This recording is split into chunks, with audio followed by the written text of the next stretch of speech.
താല്പര്യമില്ല ദേശീയപാതയിൽ.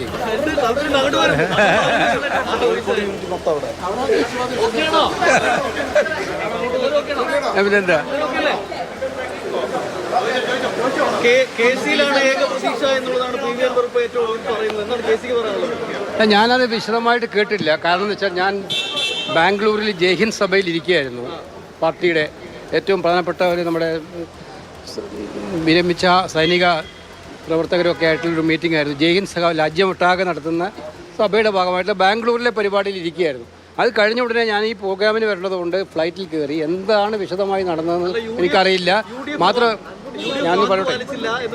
മാത്രമല്ല എന്താണ് ഈ കാര്യങ്ങളെക്കുറിച്ച് എനിക്ക് കേരളത്തിലെ PCC പ്രസിഡന്റായിട്ടോ പ്രതിപക്ഷ നേതാവായിട്ടോ വിശദമായിട്ടുള്ള ഒരു ചർച്ച നടത്താനും പറ്റിയിട്ടില്ല. എന്താണ്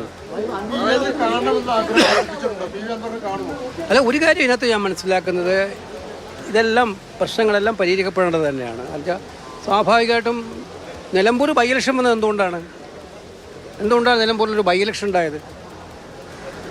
കാരണം കേരളത്തിലെ സർക്കാരിൻ്റെ കെടുകാര്യസ്ഥതയ്ക്കെതിരായിട്ടും അഴിമതിക്കെതിരായിട്ടും സ്വജനപക്ഷപാതത്തിനെതിരായിട്ടും ചില നിലപാടുകൾ ഉയർത്തിപ്പിടിച്ചുകൊണ്ട് അദ്ദേഹം രാജിവെച്ചതാണ്.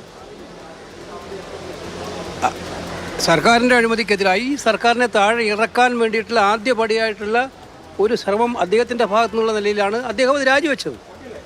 അപ്പോൾ ആ വിഷയത്തിൽ അദ്ദേഹം ഉറച്ചു നിൽക്കുമെന്നാണ് ഞാൻ മനസ്സിലാക്കുന്നത്. ഈ സാഹചര്യത്തിലും അൻവറിനെ മുന്നണിയുമായി സഹകരിപ്പിക്കാനാകുമോ? അത് ഞാനൊരു കാര്യം പറയാൻ ആഗ്രഹിക്കുന്നത്, അത്തരം വിശദമായ കാര്യങ്ങൾ ഇവിടുത്തെ നേതാക്കന്മാരുമായി ഡിസ്കസ് ചെയ്തിട്ട് മാത്രമേ എനിക്ക് പറയാൻ പറ്റുള്ളൂ. കാരണം ഞാനത് പ്രാദേശികമായിട്ട് ഇത്തരം കാര്യങ്ങൾ ചെയ്യുന്ന ഇവിടുത്തെ നേതാക്കന്മാരുണ്ട്, ഇവിടുത്തെ UDF ലീഡർഷിപ്പുണ്ട്. അവരെല്ലാം പ്രഗത്ഭരായിട്ടുള്ള ആളുകളാണ്, അവരൊക്കെ കൊള്ളാവുന്നവരാണ്, ഇത്തരം കാര്യങ്ങൾ നന്നായിട്ട് കൊണ്ടുനടക്കാൻ പറ്റുന്നവരാണ്. അപ്പോൾ അവരോടൊക്കെ സംസാരിച്ചിട്ട് പ്രശ്നം പരിഹരിക്കും.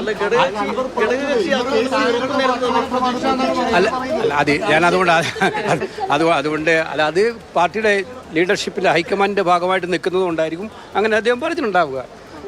ഞാൻ പറഞ്ഞല്ലോ, അദ്ദേഹത്തിൻ്റെ ഒരു സെൻറ്റിമെൻറ്റ്സ് എന്ന് പറയുന്നത് അദ്ദേഹം രാജിവെച്ചിട്ടാണ് അവിടെ ബൈ ഇലക്ഷൻ ഉണ്ടായതെന്നുള്ള കാര്യത്തെ, ആ സെൻറ്റിമെൻറ്റ്സിനെ മാനിക്കണമെന്ന് തന്നെയാണ് UDFിൻ്റെയും കോൺഗ്രസിൻ്റെയും ഒക്കെ പൊതുവായിട്ടുള്ള വികാരം. അദ്ദേഹത്തെ ഒറ്റപ്പെടുത്തുന്ന ചിന്താഗതിയൊന്നും ആർക്കും ഇല്ല, അങ്ങനെയൊന്നും ആർക്കും ഇല്ല, UDFിൽ ആർക്കും ഇല്ല. എന്താണോ കമ്മ്യൂണിക്കേഷൻ ഗ്യാപ്പ് ഉണ്ടായതെന്നൊക്കെ എനിക്ക് സംസാരിച്ചാലേ മനസ്സിലാവുള്ളൂ. അദ്ദേഹത്തെ ഒഴിവാക്കണം, അദ്ദേഹത്തെ ഒറ്റപ്പെടുത്തണം, അദ്ദേഹത്തെ ഐസൊലേറ്റ് ചെയ്യണം, അദ്ദേഹത്തെ മാറ്റി നിർത്തണം. പക്ഷേ അദ്ദേഹം ഉയർത്തിയൊരു പോരാട്ടം ഉണ്ടല്ലോ, അദ്ദേഹം പറഞ്ഞൊരു കാര്യങ്ങളുണ്ടല്ലോ, അതിനു വേണ്ടിയിട്ടാണല്ലോ ഞങ്ങളെല്ലാം മുന്നിലേ നിൽക്കുന്നത്. ഞങ്ങളാണല്ലോ ഏറ്റവും ശക്തമായിട്ട് അത് പറഞ്ഞുകൊണ്ടിരിക്കുന്നത്. ഈ സർക്കാർ ഏറ്റവും വലിയ ജനവിരുദ്ധ സർക്കാരാണ്. ഈ സർക്കാർ ജനങ്ങളെ വെറുപ്പിച്ച സർക്കാരാണ്. ഈ സർക്കാരിൻ്റെ അവസാനം തുടങ്ങുന്നത് നിലമ്പൂരിൻ്റെ ബൈ ഇലക്ഷൻ റിസൾട്ടോട് കൂടി ആയിരിക്കും എന്ന് പറഞ്ഞിട്ട് ഞങ്ങൾ തുടങ്ങുകയാണ്. അതിൽ അദ്ദേഹത്തിന് യോജിപ്പുണ്ടാവുമോ?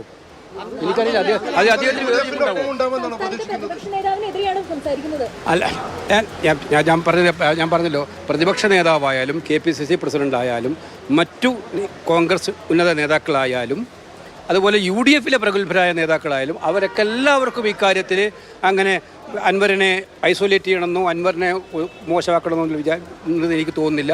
മാത്രമല്ല അദ്ദേഹം ഇടതുപക്ഷ മുന്നണിക്കെതിരെ ശക്തമായിട്ടുള്ള ആക്രമണം അഴിച്ചുവിടെ നിൽക്കുന്ന ഒരാളായതുകൊണ്ട് അദ്ദേഹത്തെ സംരക്ഷിക്കാൻ ആവശ്യമായിട്ടുള്ള ഘട്ടം വന്നാൽ അത് വേണമെന്ന് ചിന്തിക്കുന്നവരായിട്ടാണ് അവരെല്ലാം ഞാൻ കണ്ടത്. എവിടെയാണോ കമ്മ്യൂണിക്കേഷൻ ഗ്യാപ്പ് എവിടെയെങ്കിലും ഉണ്ടായിട്ടുണ്ടെങ്കിൽ അതൊക്കെ സംസാരിച്ച് തീർക്കട്ടെ, അത്രേ ഉള്ളൂ.